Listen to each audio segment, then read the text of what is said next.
Shalom Ouvracha, comment allez-vous? Alors on a Baruch Hashem ici la paracha Toldot, une paracha avec un combat perpétuel, Yaakov d'un côté, Esav de l'autre, c'est un combat perpétuel, Esav sonnait les Yaakov, ça c'est quelque chose de clair et net. Esav ne peut pas supporter Yaakov et c'est le combat qui existe depuis l'époque de Yaakov et Esav jusqu'à aujourd'hui. Mais je voudrais m'apprêter sur un point important. Le point où lequel Yaakov donc va demander à Esav, vends-moi la Bechora, vends-moi le droit d'aînesse. Et alors que Yaakov a préparé un plat qui était extrêmement exquis, délicieux. Et Esav, il était aïef, il était affamé. Il en pouvait plus, il voulait manger. Et il lui donne, et il va lui donner ce plat. Et Yaakov, Nathan, le Esav, il lui a versé en pleine figure comme ça, lechem unzid adashim, du pain et un plat de lentilles. Vayochal, vayesh, il a mangé et il a bu. Vayakom, vayelach, il s'est levé, il est parti. Ça aurait pu s'arrêter là. Mais malheureusement, il y a un terme qui va être tragique et terrible. C'est le terme de Vaïvez Esav et Habechora. C'est quoi ça, Vaïvez Esav et Habechora? Il a dénigré, renié. C'était pour lui insignifiant. Il rigolait avec Yaakov, il rigolait, il dit, mais tiens, malade, mais qu'est-ce que j'en ai à faire, moi, des droits d'aînesse, mais qu'est-ce que j'en ai à faire, qu'est-ce que ça m'apporte, cette histoire? Arrête, c'est rien que de la mort, ça va m'apporter des problèmes, je veux pas de ça, moi. J'ai tout gagné, je kiffe, je me suis fait mon kiff de now, maintenant. C'est ce qui m'intéresse, c'est de kiffer, c'est ce qu'il a fait, c'est ce qu'il dit. Ce que j'ai fait, j'ai profité, il se moque de Yaakov. Vaïvez Esav et Abechora. Aïe, aïe, aïe, aïe, aïe, aïe, aïe. Mais ce qui est terrible, Rabotai, c'est qu'un peu de temps après, ça prend des années. Ça a pris des années, c'est pas un problème, ça prend des années, mais Akadosh Baruch Hu, il a la patience. Il a la patience. Et là, lorsque Yitzhak, qui veut bénir Esav, là, Yaakov Avinu, il va venir avec tout le plan de sa maman qui lui a dit, Beruach HaKodesh, attention, va faire ce que je te dis, parce que c'est toi qui dois recevoir la bracha. Et donc, c'est en fin de compte Yaakov qui va recevoir la bénédiction à la place de Esav. Esav, il arrive, et il voulait la bracha.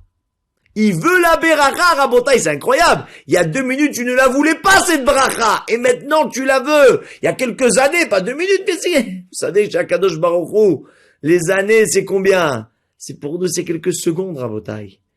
Alors c'est vrai, quand t'étais jeune, tu t'es dit, mais j'ai kiffé, laisse-moi kiffer.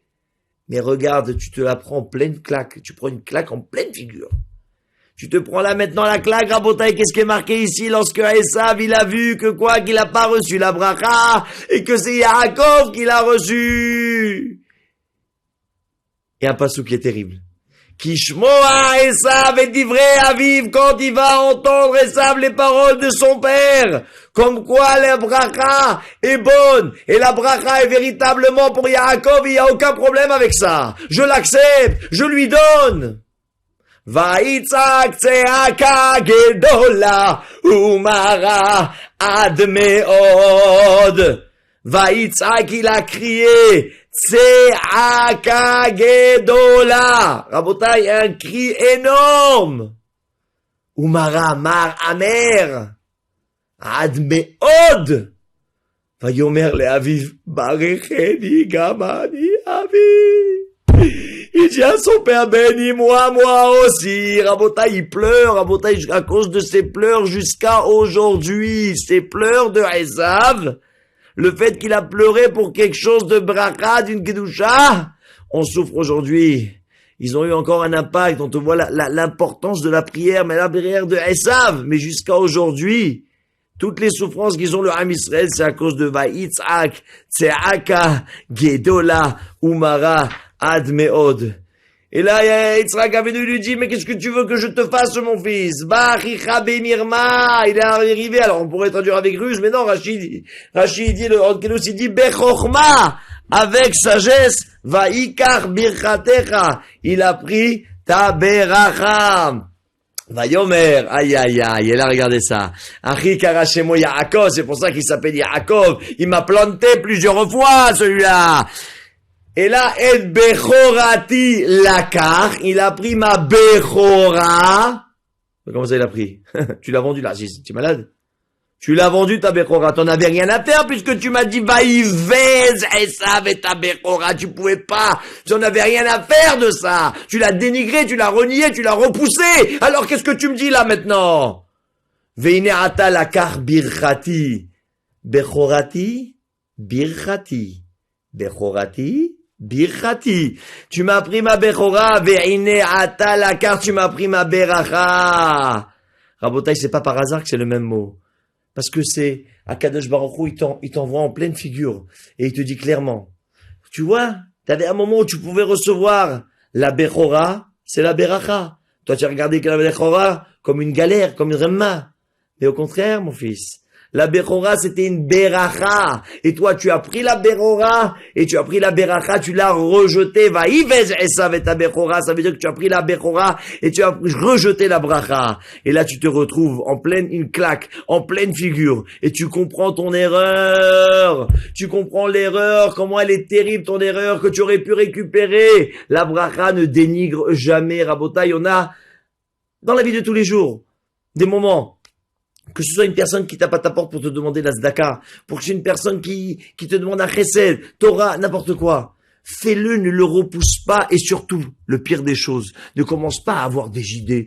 Ah, mais la vérité, je pense que c'est pas normal, il faudrait agir, faudrait peut-être, ne commence pas à être un grand philosophe, on n'a pas besoin de ta philosophie, mon cher ami. Ce qu'on a besoin aujourd'hui, c'est de ton action. Pourquoi?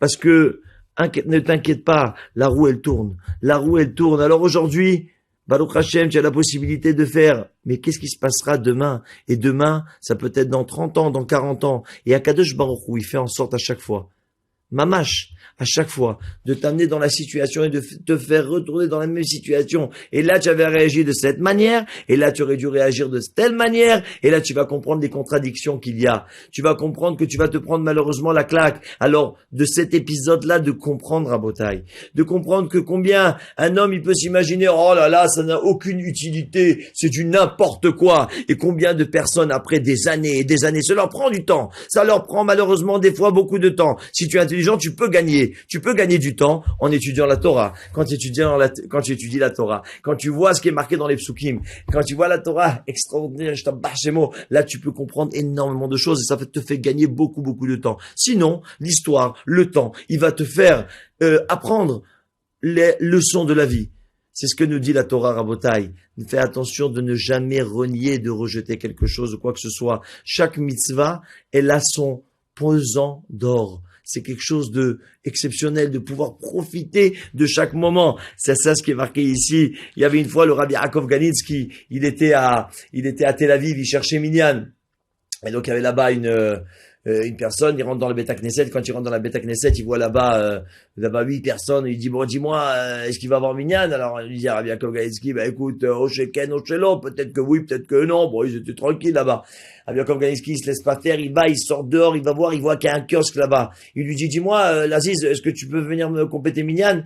Il lui dit, non, je travaille, tu vois pas. Il dit, ok, je travaille. Ok, mais combien tu gagnes là? C'est un petit kiosque de bidon là. Combien vous êtes là-dedans? C'est un quart d'heure, Mintra. Combien tu vas gagner? Il dit, c'est quoi? Tu vas gagner quoi? 50 shekels? Moi, je te donne 100 shekels. Tu vas gagner 100 shekels. C'est quoi? 200 shekels, je te donne. Viens compléter Minyan. Il dit, ouais, 200 shekels? Ok, je viens. Il ferme le kiosque. Il arrive. Il monte dans la Beit Knesset et ils font Mincha. Après Mincha, le Rabbi Yaakov Ganitsky, il cherche là, il veut lui donner les 200 shekels. Et quand il lui donne 200 shekels, le type, il dit, non, c'est pas la peine, je les veux pas. Il dit, comment ça, tu veux pas? Mais tu veux plus? Tu veux 300? Tiens, 300. Et tu veux 400? Tiens, 400. Il dit, non, je les veux pas, je veux rien. Il me dit, je veux pas. Et il dit, c'est comme ça, reste à Arvit. Elle est belle l'affaire. Rabotai, il lui a dit quelque chose d'extraordinaire. Un homme, c'est lui qui a entre ses mains et a sa possession et en son pouvoir la valeur de la mitzvah. Jusqu'à présent, la mitzvah, la mitzvah chez ce monsieur Mincha, elle valait pas plus que 50 shekels. Parce que lui, pour lui, je vais pas faire Mincha parce que je vais gagner 50 shekels. Donc Mincha, ça vaut pas plus. Aujourd'hui, je lui ai demandé de venir. Et il est venu. Je lui ai donné 200, 300, 500, 1000, rien du tout. Il n'était pas prêt à recevoir quoi que ce soit. Donc il a fait monter lui-même le quota. Rabotai, le plan de la mitzvah, c'est toi qui le décides. Le plan de la Havera, c'est toi qui le décides. C'est toi qui as son pesant d'or. Et donc fais attention, Hazbe Shalom, de pas vaïvez, Esav et ta Bechora, ne va pas dénigrer, renier, de rejeter chaque chose. Chaque chose est importante, chaque détail. Tu viens compléter un minyan, tu as répondu à un Amen Yeshem Rabba, tu as fait une beracha.